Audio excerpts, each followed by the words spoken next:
Welcome back. Well, George Aluo joins us now to talk about sports today. He's the roving sports editor of the Sun newspapers. Thank you for coming on this morning. It's my pleasure, Chamberlain. Well, first of all, let's start off with this under 20 Women's World Cup, where, well, it was a sad one because we didn't come back with the cup. But it wasn't a very bad match because the ladies, they put in their lots. And, I mean, who thought they were going to get to the finals? Because all the focus was what was going on with the NFF, with Keshi, the Commonwealth Games. But looking at their performance, we should thumb them up, shouldn't we? Chamberlain, you said it's a sad one, but I think we should rather be celebrating that these girls even got that far. Because in the first place, like you rightly pointed out, nobody gave them a chance. In fact, even a week to the competition, we were not sure that Nigeria was going to participate because of the crisis back home. FIFA was threatening to ban us, and we did the needful at the last minute, and this girl now flew out. So the preparation was shoddy, and the build-up to the competition, these girls were not psychologically tuned up for it. But you know that Nigerian spirit in them, that fighting spirit, was what took them this far. And when it got to the final, I knew that the Germans will have that technical edge. Because if you look at the way the Germans played getting into the finals, you know that they are technically and tactically better than the Nigerian team. But if we had taken or converted our chances, I mean, we had converting your chances has to do with your technique. If you look at Germany at the World Cup, they took their chances, and that was what gave them the edge. So it wasn't that they had more, the luck was on their side. There's, no. There are some element of luck when it comes to football. You don't rule that out. Yes, element of luck is there. But what wins game ultimately is your technique. That is your tactical approach to it. The Germans knew what to do, and come to look at it, these things don't happen overnight, Chamberlain. If you look at the German team, you know that these girls, just like the male team, have undergone some basic training from the age of 5, from the age of 10, and all that. But here, we run academies that you don't really call an academy in the real sense of the word. Only 1 or 2 academies that you can say, yes, this football, this is more like it. The one that Shego Degbami is running right now in Mosimi, that's more like an academy. But they don't get the support they need. The Pepsi Soccer Academy, that's more like it, the one run by Kashimaola Loco. Others are all academies on paper, so to speak. So you need to build a solid foundation for your football to thrive. We don't have that foundation. The Germans have it. If you go to Germany, you see that the way they've structured their football, what is going for us is that I can do it spirit. That is what has taken this game this far. Yeah, that natural talent.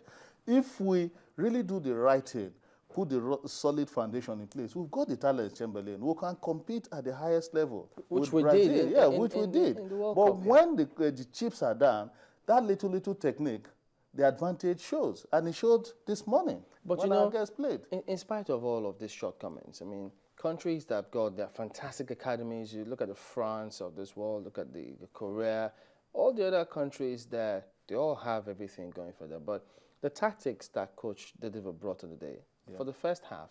Chamberlain, see, we've gotten to the finals of this under-20 now on 2 occasions, in 2010 and 2014.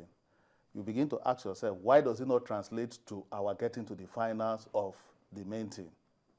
These are developmental programs, under-17, under-20. The same country that has gotten to the finals of this competition on 2 occasions, Super Falcons cannot get to the finals of the main. Then there's some of the main team. Then it means that there's something fundamentally wrong with our system. Should the first one be, do we even see these players look at the male national team? Yes, look at the male team. Under-17, we've won it on 2-3 occasions. We've gotten to the finals of the under-20 in Saudi 89. We've won the Olympic gold medals at that is under-23 level. Why is it that the Super Eagles cannot get to the finals of the World Cup or even the semi-finals? Because these are things that FIFA has put in place for you to develop your program and then get to the ultimate thing. The ultimate thing is the Women's World Cup, not youth or whatever, under 20 whatever. The ultimate is the World Cup, the one we had in Brazil. Why is it that after winning under 17, after winning at the under 20 level, we cannot win at the senior level? We can't even get to the semi-finals and finals. What do you think is responsible? That is what I'm saying, that we have not put in place the solid foundations that should take us beyond this level that we are. The under 20 team has performed now. Yes, we are celebrating it. Kudos to these girls. But what I'm telling you is that what has taken them this far is that the Nigerian spirit. These girls were playing to make a point for themselves. They were working hard. But the people that are running the game, are they doing the same thing? Look at them back home fighting. So we are not putting the foundations that should take us to the next level in place.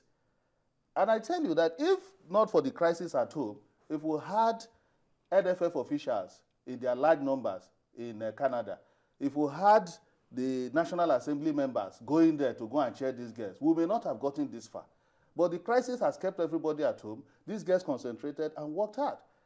The people that are running the game, the people that are administering football in our country are not doing the right thing. Let's even get back and talk about that a little further. Now, we've seen the arguments going back and forth between Stephen Keshi's contract. The NFF is trying to get Congress, and then the NFF's house is on fire. How would you decide a contract when your house is not in order?